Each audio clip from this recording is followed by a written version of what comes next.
सुना ए पवन बहा पूरबी बयारिया हमरो सजनवा के देता खबरिया।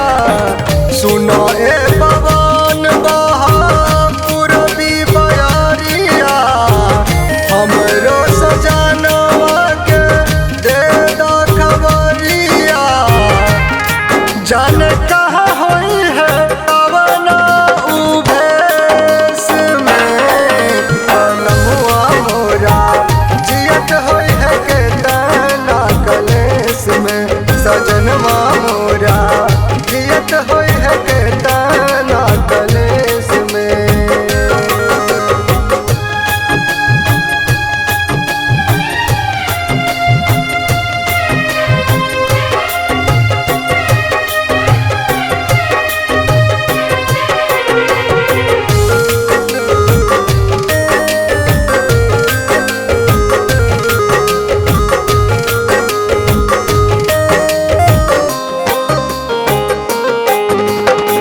हर पल गुजरेला तोहरे जिकिर में भैली बता सागल के तोहरे फिकीर में।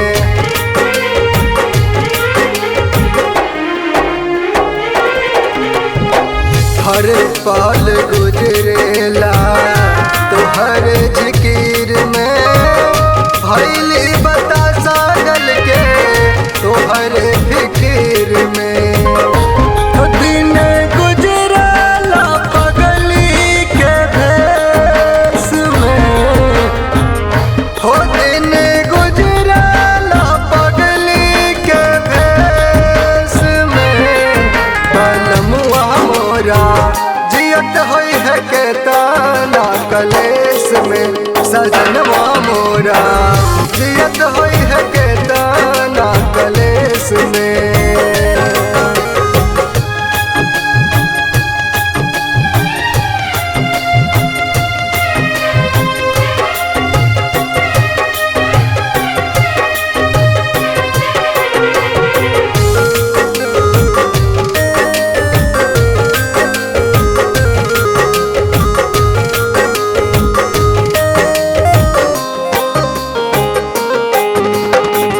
सासु नदिया हमके मारे लताना घोटले घोटाता नहीं के राजा जी हो खाना।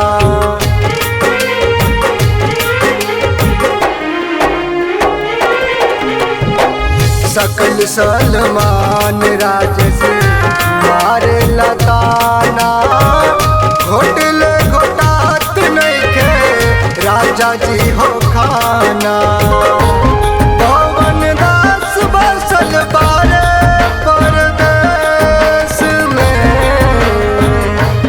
पवन दास बसल बारे परदेस में पलमुआ मोरा जियत होई है के तना कलेस में सजनवा मोरा जियत होई